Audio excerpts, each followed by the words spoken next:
En la serie Dos Culturas, que ha propuesto la doctora Mercedes Falconi, recogiendo el pensamiento de el literato y científico Snow, vamos el día de hoy a iniciar propiamente la serie con el maestro Jorge Luis Borges, quizá el mayor escritor del siglo XX de habla hispana. Sin el quizá, me dirán con razón muchos partidarios. La serie, sin embargo, como no queremos que sea aburrida, sino divertida, vamos a humanizarla con algunos testimonios y algunas anécdotas. Dígame, Mercedes, usted ha leído a Borges, cuento, ensayo, poesía. ¿Lo conoció personalmente? Lo conocí personalmente, no recuerdo el año, pero lo trajeron y se presentó en el Parlamento, aquí en Quito. Y evidentemente uno cuando es muchacha, además de leerlo, uno aspira a tenerlo cerca. Es como que esa persona que tanto uno admira no existiese mientras no lo palpa, lo veo. Me está insinuando que pudo tocarlo. Claro, le tomé una fotografía pues y fue así una cuestión muy importante, ¿no? Recuerdo en ese momento.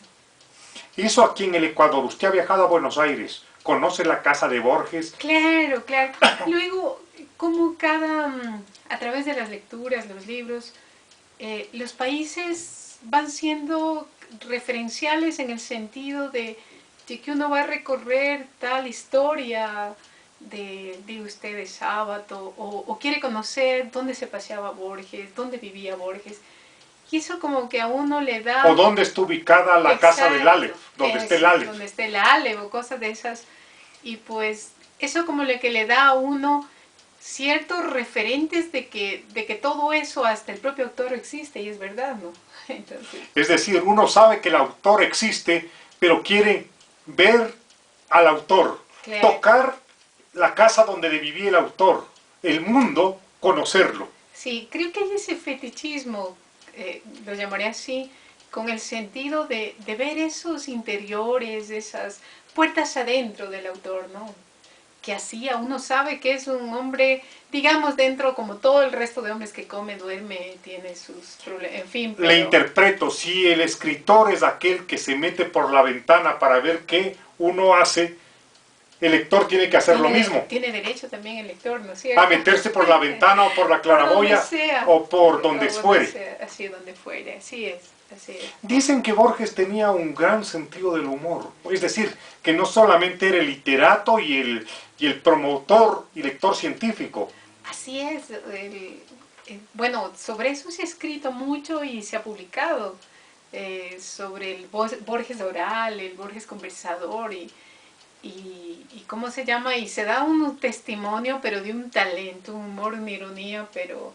Aparte de la inmensa memoria que además, tenía. Aparte de la inmensa memoria, claro, pero que era un deleite el escucharlo, y evidentemente... Usted ofreció leer algunas y lo voy a leer anécdotas. Porque pienso que en el caso de Borges, que es un hombre que mide cada letra, yo creo, ya no es solo cada palabra en su poesía, en su cuento, que hace casi una labor de un cirujano, ¿no? Con el lenguaje. Podando el lenguaje excesivo, sí, ¿no? Entonces uno no puede irse de palabras. Incluso en las anécdotas. Incluso en las anécdotas, así es. Le cuento, a ver si leo unas 3. Dice, un estudiante rebelde y norteamericano. Esto en los Estados Unidos. Le dice, claro, el profesor allá, y le pregunta a Borges, ¿usted es reaccionario? ¿Le pregunta o le acusa? Le acusa, creo. Usted es reaccionario. Usted está muerto. Borges, con inmensa ironía y sabiduría, le responde, es verdad, solo hay un error de fechas. Claro, muy profundo, porque en verdad... Claro, todos estamos muertos. Todos, ¿sí? En cierta forma estamos ya muertos. Estamos ya muertos. Borges, a propósito de eso, decía que él, con mucha ironía también, que él era muy ignorante porque ni siquiera sabía la fecha de su muerte. Cuéntenos la segunda anécdota. O hay en la parte, no me acordé antes de contar la segunda anécdota, creo que alguien le amenazó matar o algo, ¿usted recuerda eso? Y que le llamaron por teléfono y él dio los datos, todo donde Como estaba. no, él Claro. avisó que vivía en la calle Maipú. Claro. Y que él mismo abría la puerta. Claro. Claro, dice, hay otra, dice, un filósofo entusiasmado afirma en voz alta dirigiéndose a Borges. En tiempo, en materia de tiempo, la filosofía ha hecho grandes progresos en los últimos 10 años. Borges, que sabe que la filosofía necesita el concurso de la ciencia dura, le replica, sí, en materia del espacio ha hecho grandes progresos en los últimos 100 metros. No hay duda que Borges tenía la capacidad no solamente de reírse y de satirizar a sus rivales literarios, sí, a sus rivales políticos, sino también hacer humor con temas tan profundos como la filosofía, la ciencia, claro, el tiempo, el espacio, lo finito y lo infinito. Claro. Y una tercera, vamos, dice un admirador lector le dice a Borges, usted maestro es inmortal. Borges, el pensador que con rigor científico siempre dijo en voz alta que la muerte era definitiva, responde con humor. Caramba, no sea usted tan pesimista. La inmortalidad para Borges es un pesimismo. Yo disfruto con este tipo de anécdotas, creo que son un abre camino para leer a Jorge Luis Borges, para conocer su humor.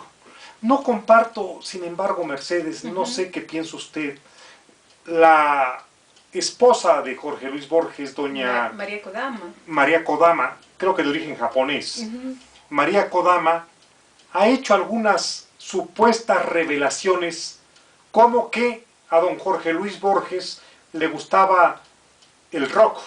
¿Qué piensa al respecto?